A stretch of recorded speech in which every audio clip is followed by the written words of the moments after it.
karena rata-rata self-centered, karena takut kesepian tadi, akhirnya tanpa sadar sehingga dia akan selalu menuntut, bukan memberi tapi mengambil gitu. Ciri orang dewasa adalah udah berhenti membandingkan karena dia tahu, okay, this is my lane, this is my life. Ya, most of us hidup dalam tekanan karena. Baik, shalom Bapak Ibu dan saudara semuanya.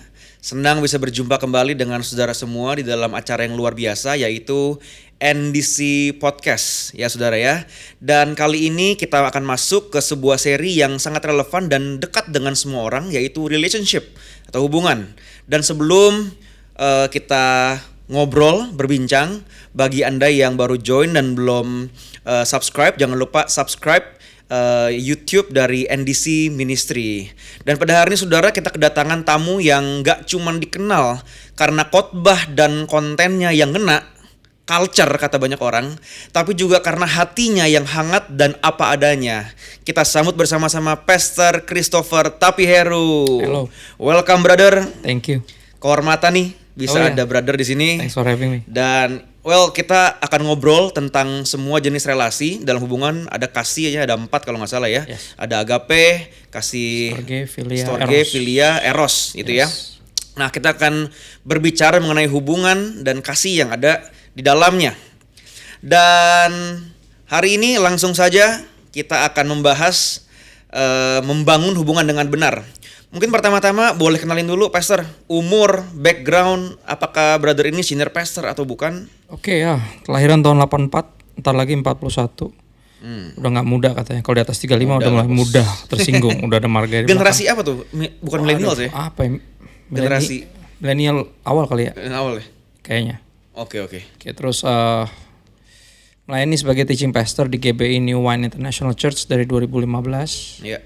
Terus backgroundnya sarjana seni DKV UPH.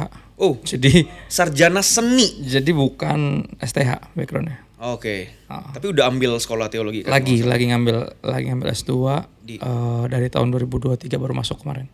Oke. Ya. Udah married kan ya? Married udah dari 2010, anak gue 3 laki semua. 3 laki semua. Iya. Happy? Happy, Ribet? seru. Gue punya anak 1 ribet banget. Oke bro, sekali lagi happy to have you. Gimana? Kita langsung ngobrol aja ya. Of course. Nah, kita masuk ke dalam yang pertama nih. Apa sih yang sebenarnya orang cari? Karena kalau hari ini kita buka media sosial, kita lihat orang-orang berbicara tentang hubungan. Tapi ada banyak yang memulai hubungan bukan karena siap, tapi karena takut. Okay. Takut kesepian, takut FOMO, bahkan karena tekanan sosial. Okay. Nah, hari ini kita mau bahas mentalitas seperti apa yang seharusnya didasar. Ya, dalam sebuah hubungan. Dalam hubungannya ini kan ke sesama dulu nih. Oke. Kesama dulu ya. Menurut Pastor Christopher, bagaimana mentalitas dunia saat ini dalam menjalin hubungan, dalam menjalin relasi? Apa yang terlihat dari generasi muda khususnya yang sekarang ini terjadi?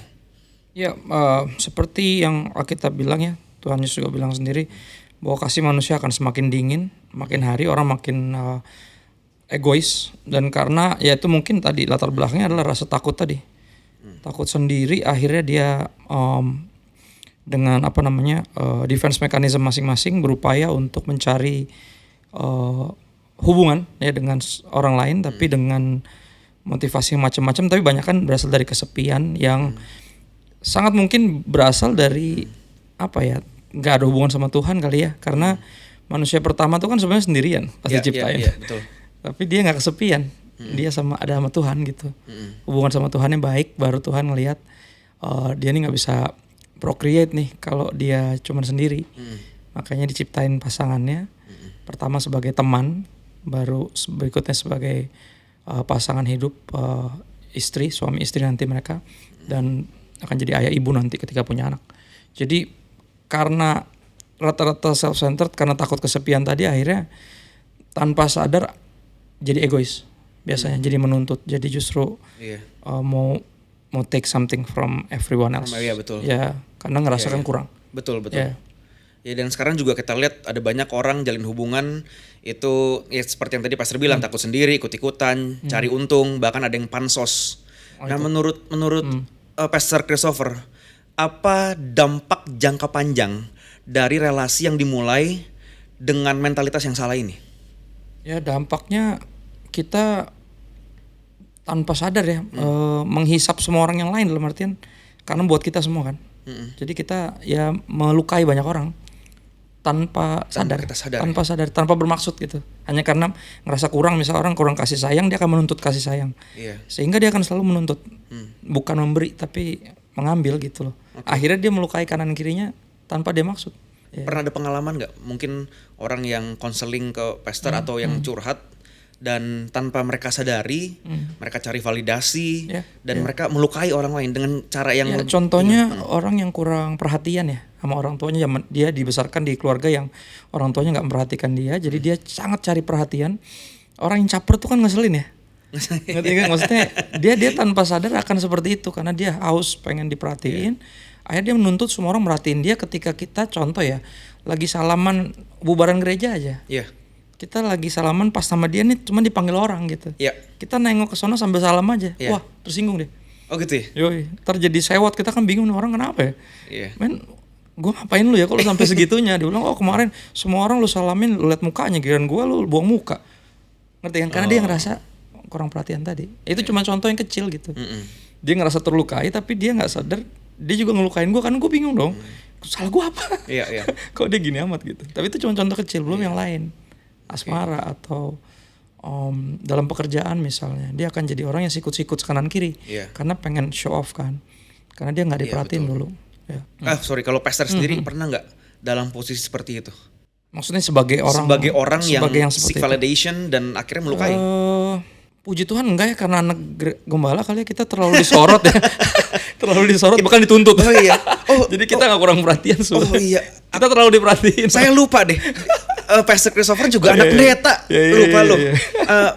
Almarhum Pastor Papa kan juga, Papa kan gembalain beberapa gereja kan. Jadi kalau kita perhatian nggak kurang, kalau anak pendeta mah paling anak gembala kita terlalu disorot malah kita nggak mau kayak jangan deh. Gue mau ngapain udah nggak usah liatin. Gue pengen ngilang sebentar gitu nggak bisa karena semuanya mata menyoroti dan bahkan menilai kan. Jadi karena kurang perhatian sih enggak, kurang kasih sayang juga puji Tuhan enggak. Tapi ketika kita masuk di era sekarang sosial media ya. Karena kan orang pengen punya presence. Pengen punya kehadiran di sosial media, akhirnya kerap kali enggak tanpa sadar suka pansos. Dan ya mungkin bukan pansos gimana ya, cuman pengen kayak followernya nambah atau kalau gue posting ada yang lebih banyak yang lihat misalnya. Ada gitunya. Jadi tapi itu nggak sampai membuat kita melukai siapa-siapa ya, cuman akan buat kita sedikit banyak jadi caper juga. Oke. Ya nggak sih? Understand. Menurut lu bro, mengapa banyak orang Kristen, orang dalam gereja bahkan itu bisa kehilangan arah dalam menjalin hubungan yang benar? Apakah gereja, komunitas punya kontribusi dalam kebingungan ini? Ngerinya bukan kehilangan arah, tapi emang nggak punya tujuan. Jadi bahkan sebelum ada arah nggak ada tujuan ya? Iya dong.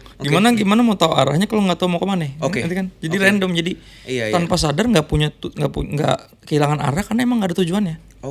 Jadi tujuannya itu yang pertama kita mesti cari. Misalnya mau pacaran buat apa dulu kan gitu.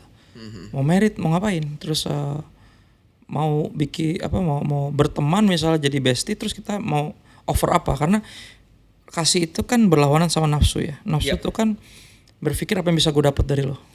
Sedangkan kasih itu selalu apa yang bisa gue berikan bagimu. Jadi ketika kita mau nyari sesuatu, selalu hubungan itu dimulai dengan keegoisan ya sulit. Dan karena egois, jadi akhirnya ya ngerasa semuanya mesti ngertiin dia dan nggak punya tujuan, padahal dia juga akhirnya semuanya jadi hilang arah. Gimana mau ngarahin orang nggak ada tujuan? Nanti kita bahas tentang tujuan. Cuman menarik tadi gimana orang bisa kehilangan arah. Tujuannya aja nggak punya gitu kan. Jadi ya emang akan zigzag jalan. Geraknya random aja. Gitu. You have no tujuan. Going where the wind blows, tapi anginnya kanan kiri jadinya. Iya. Banyak sekarang di anak muda kayak gitu ya. Lumayan. Bahkan bukan anak muda dong, yang dewasa secara umur juga ada yang begitu bro. Tua kali ya. Dewasa kan gak ada urusan umur. Gue gak enak nih soalnya nih. Kalau lu lebih diterima kali gue gak enak. Soalnya kalau dewasa mau umur kan gak ada hubungannya. Iya bener ya. Orang bisa tambah tua doang gak tambah dewasa. Orang bisa kayaknya masih muda tapi udah dewasa. Iya. Dan salah satu kedewasaan tadi ada tujuannya. Betul. Ya nggak sih? Wes. Ya. Jadi peran komunitas ya dari awal ngebantu orang menemukan tujuan itu. Oke. Ya kan di Alkitab kita temukan tujuan pencipta kita menciptakan kita. Nah dari sana kita kembangin tuh. Kita ngelihat ke dalam diri apa talentanya, terus resourcesnya, terus opportunity in life apa aja yang kita punya, baru kita lihat arahnya bisa kemana kan gitu. Iya, nanti di real talk conference bakal dijelasin lebih dalam. Real love conference. Iya. Tanda, bro, tanda bahwa seseorang belum siap secara mental untuk menjalin hubungan apa tuh? Karena jangan-jangan yang lagi menyaksikan nih, dia tuh nggak sadar sebenarnya. Kalau dirinya tuh sebenarnya tuh salah dan problematik dalam dirinya. Tandanya apa sih yang paling kelihatan? Tanda yang paling gampang dia nggak tahu apa itu enough. Apa itu cukup? Gimana tuh? Coba elaborasi. Ya karena buat gua hubungan ya semua harus berasal dari kesiapan. Artinya kita nggak kurang sesuatu dalam artian nggak kurang perhatian, kurang kasih sayang, kurang pengakuan dan segala macam. Kalau kurang kita akan ngerusak kanan kiri kan, melukai. Kita mesti mulai dengan kesiapan. Ketika Tuhan menciptakan Hawa, misalnya contoh buat Adam tuh udah siap. Taunya dia siap dari mana? Dia hubungan sama Tuhan baik. Dia bertanggung jawab dalam hidupnya. Ya kan dia disuruh sama binatang. Kerjaan yang sangat nggak masuk akal sebenarnya. Binatang banyak banget. Bayangin. Jadi dia udah beres sama Tuhan, dia beres sama tanggung jawab dia. Disitulah Tuhan baru pertemukan dengan pasangan hidup atau bahkan hubungan-hubungan yang lain. Semua itu berasal dari kesiapan tadi. Orang tuh siap ketika dia udah cinta Tuhan nomor satu. Sama kedua dia udah bertanggung jawab, udah dewasa. Dua itu. Jadi tandanya orang yang belum siap itu adalah orang yang nggak ngerti kata cukup. Karena dia nggak mengenal Tuhan. Jadi dia ngira selalu dia kurang. Kayak perumpamaan talenta kan. 5, 2 sama 1. Yang 5 kembangin jadi 10, 2 jadi 4. Yang 1 ngeluh. Kenapa cuma 1? Kenapa nggak dikembangin jadi 2? Jadi dia sibuk membandingkan. Nah, ciri orang dewasa adalah udah berhenti membandingkan. Karena dia tahu, this is my lane, this is my life. Ini panggilan Tuhan atas hidup gue. Ini tujuan gue. Jadi kalau anak kecil kan gampang ke distract kan. Betul. Ngelihat orang lain, ngelihat anak main bola, apa gue jadi main bola kali ya. Tiba-tiba, kok kamu ngeband asik ya, tiba-tiba pindah kan. Bocil kan kayak gitu. Dan dalam hubungan juga bayangin kalau itu ditarik ke asmara kan sedih banget. Dikit-dikit lihat yang cakep dikit ngacir ke sono kayak random gitu, nggak bisa fokus. Nah, itu kan ciri-ciri. Jadi cinta Tuhan sama dewasa, dua itu. Siap untuk relationship, any kind of relationship sih. Contoh hubungan keluarga aja. Anak sama orang tua, kalau anaknya belum dewasa dia akan selalu mengira antara orang tuanya Superman, nggak punya salah, atau orang tuanya setan. Semuanya salah. Tapi kalau anak udah dewasa kan dia menyadari orang tuanya hanya manusia biasa yang lagi trying their best to be orang tua terbaik. Gitu. Ya, kedewasaan penting sih. Cakep nih. Ini kita baru awal-awal aja udah dapat banyak nih dari Pastor Christopher. Nah, Pastor, setelah tahu nih, tadi aku udah tanya kan, saya udah tanya cara dunia membangun relasi banyak yang salah, banyak yang nggak tahu kata cukup. Sekarang gimana dengan kita sebagai orang percaya? Haruskah kita berpikir berbeda? Udah pasti yes. Dan mentalitas ilahi apa yang perlu kita miliki dalam jalin hubungan? Nah, kita akan membahas mengenai kalau menurut Alkitab, mentalitas seperti apa yang seharusnya menjadi dasar dalam setiap hubungan. Love pasti ya, at the end of the day. Love, 1 Korintus 13. Kasih itu banyak tuh, sabar, murah hati, tidak sombong, tidak cemburu, tidak melakukan tidak sopan, tidak mementingkan dirinya sendiri. Banyak tuh. Ush, itu berat bos. Iya. Jadi kasih itu komitmen sih. Kalau menurut gua itu sebuah keputusan lebih dari perasaan ya. Keputusan. Untuk marah atau memaafkan kan pilihan ya. You have to decide ya berarti ya. More than feelings. Ya. Kalau kasih itu cuman feelings ya kacau sih. Karena feelings kita berubah-ubah malah. Tapi gimana ya bro ya, cara orang yang feelingnya tuh kuat banget ngikutin feeling, sehingga nggak bisa ngelihat the other side of it. Puji Tuhan kita punya firman Tuhan ya. Di Alkitab dibilang kan hati kita lebih licik dari segala sesuatu. Dan nampaknya nggak bisa dipercaya. Dan feeling itu kan bahasanya hati kan. Kalau hati kita nggak bisa dipegang, kasar gini, kalau hati kita nggak dipenuhi firman Tuhan, itu bukan sesuatu yang bisa diikutin karena dia subjektif sih. Iya betul, subjektif banget. Tapi gimana untuk orang yang bilang susah nih bro, karena feeling gue kuat, apalagi yang wanita. Iya, nggak ada urusan sih sebenarnya, laki-laki juga yang baperan juga ada. Maksudnya baperan tuh kan milik laki-laki dan perempuan ya, at the end of the day.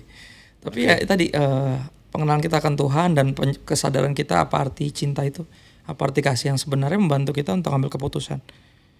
Keputusan dewasa lah ya. Maksudnya tadi ketika orang jahatin kita, pilihan kita dua, antara bales atau ya udah melepaskan pengampunan dan nggak ngebales. Kecewain orang bisa kepahitan atau ya udah, namanya juga manusia, nggak bisa diandelin, cuman Tuhan bisa diandelin, kan itu semua kedewasaan tuh.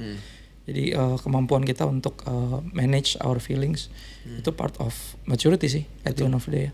Dan nggak bisa diakal-akalin memang. Kita learning by doing, dan maturity kan suatu yang bertumbuh ya. Jadi kita akan pasti most of the times learn it the hard way sih menurut gue. Gitu ya? Ya, to love ya. Pernah ada experience gak learn it the hard way dari seorang Pastor Christopher? Ya kadang kita bermaksud mengasihi tapi dengan cara yang salah menurut orang itu. Oke, bentar. Ya. Kita berusaha mengasihi, tapi menurut dia itu caranya salah. Ya, kan kita nggak tahu. Yang diharap itu seperti apa. Karena kan everyone has expectations kan. Semua orang punya ekspektasi. Orang kecewa karena ekspektasinya nggak nyampe, nggak meet. Tapi kan kita maksudnya baik. Cuman ya tadi pentingnya untuk selalu untuk belajar mengenal orang lain sih. Sehingga kita ketika kita caranya salah pun dia ngerti maksudnya. Ngerti maksudnya. Pengenalan tuh membuat seperti itu. Jadi kadang misalnya orang tua mungkin maksudnya baik tapi caranya salah, tapi karena hubungan kita baik gitu ya, anak sama orang tua, anak bisa mengasumsikan yang positif tentang orang tuanya. Karena itu udah pasti benar. Karena orang tua udah pasti mengasihi dia. Cuman caranya bisa jadi salah karena nggak sesuai sama yang diperlukan atau yang diinginkan. Tapi tadi keinginan juga nggak bisa diikutin kan. Kadang yang kita perlu belum tentu yang kita pengen. Wah, ini penting nih. Ini penting nih. Karena gue ngelihat ada banyak khususnya anak muda ya yang mengalami ini. Nah, ini bagus untuk kalian denger nih. Ya. Nah, gimana cara ngebedainnya antara ketertarikan atau kebutuhan emosional sesaat? Ketertarikan atau kebutuhan emosional sesaat. Bagaimana cara membedakan antar ketertarikan dan kebutuhan emosional sesaat? Ya, ketertarikan pun bisa jadi sesaat juga sih. Sebenarnya sampai di level teman at least lebih panjang dari kebutuhan emosional sesaat. Kebutuhan emosional sesaat mungkin bahasa gampangnya pelarian kali.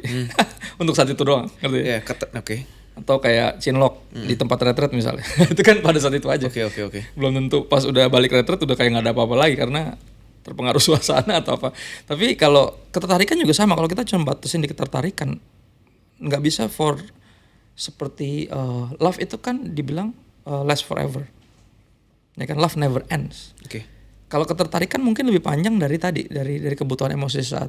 Cuman tetap nggak bisa sampai never ends. Ya jadi both itu kita mesti hati-hati banget sih. Maksudnya kita lihat ini benar atau enggak. Ya bukan bermaksud terlalu rohani atau apa ya. Cuma prayer itu ketika kita berdoa kita tuh akhirnya ya menyadari dalam diri kita yang paling kita inginkan tuh apa sih. Dan juga akhirnya disadarkan sambil kita berdoa kepada Tuhan ya, apa yang paling kita perlukan tuh apa. Kadang yang kita paling pengen belum tentu itu yang kita perlu. Betul. Ya, most of us hidup dalam tekanan karena we try to buy things that with the money that we don't have to impress the people that we don't like. Try to impress people that we don't like. That's the most itu hidup yang paling menyedihkan sebenarnya. Gak enak sih. Lu berusaha beli barang yang lu nggak perlu dengan duit yang lu nggak punya untuk impress orang-orang yang lu nggak suka sebenarnya. That's not life. Bagaimana cara melatih diri, ya khususnya orang-orang percaya, anak muda yang mungkin belum dewasa atau yang orang yang udah tua tapi belum dewasa, membangun mentalitas ilahi dalam dunia yang penuh distraksi dan ekspektasi sosial. Ya, kita mesti menyadari ya, almarhum ayahku pernah bilang, ketika waktu itu saya lagi dipanggil untuk melayani full time di gereja lain yang bukan digembalain sama dia. Ya, jadi pada ketika itu datang 2015 kan aku masih di gereja di tempat papa gembalain, dan aku tanya gimana nih apa panggilan. Dia bilang gini, di luar dari kamu tuh anak kami. Orang tua, kamu tuh anak Tuhan. Artinya kamu akan dihakimi nanti di hadapan Tuhan. Jadi kamu harus ngeresponi terhadap panggilan Tuhan itu. Walaupun saya masih pindah gereja, walaupun pindah gereja, nanti apa kata orang? Nanti dikirain kita musuhan, kita berantem. Iya, oke. Makanya aku pindah plan tempat lain. Ya enggak. Apa urusannya sama kata orang? Sekali lagi, kamu akan dihakimi di hadapan Tuhan. Dan pribadi yang pertama harus kamu respon itu adalah Tuhan. Dan itu ngebantu kita untuk secure dan nggak terdistract. Oke. Karena tahu we live for the audience of one. Oke. Kita tuh hidup cuma buat satu dan akan dihakimi sama dia. Oke. Ngerti ya? Jadi semua ini yang kita paling pikirin tuh selalu dia. Oke. Apa yang dia mau, apa yang berkenan, apa yang dia suka. Oke. Apa yang dia maksudkan ketika gue dikasih kesempatan ini dia mau gue ngapain. Dan itu Oke. dia pribadi harus pertama sih, bukan terakhir. Oke. Ya. Jadi fixate our eyes on him ya. Ya. Ya orang bahkan keluarga lu pun tadi ya. Ya. Apa semuanya akan dipertanggungjawabkan dengan Tuhan. Betul. Ya, fokus fixated our eyes on Jesus. Of course. Kecuali lu dalam hubungan yang toksik di mana yang satunya selalu melukai lo. Salah satu ujian utama kekristenan itu adalah, dan itu yang menguatkan kita untuk move on dari semua, bahkan trauma sekalipun. Kalau nggak kita ngelukain semua orang, kita kan nggak ada maksud itu, cuman karena tadi jadi menuntut serba narik yang lain gitu. Itu toksik kan seperti itu ya, demanding. Itu ciri-ciri yang belum pulih.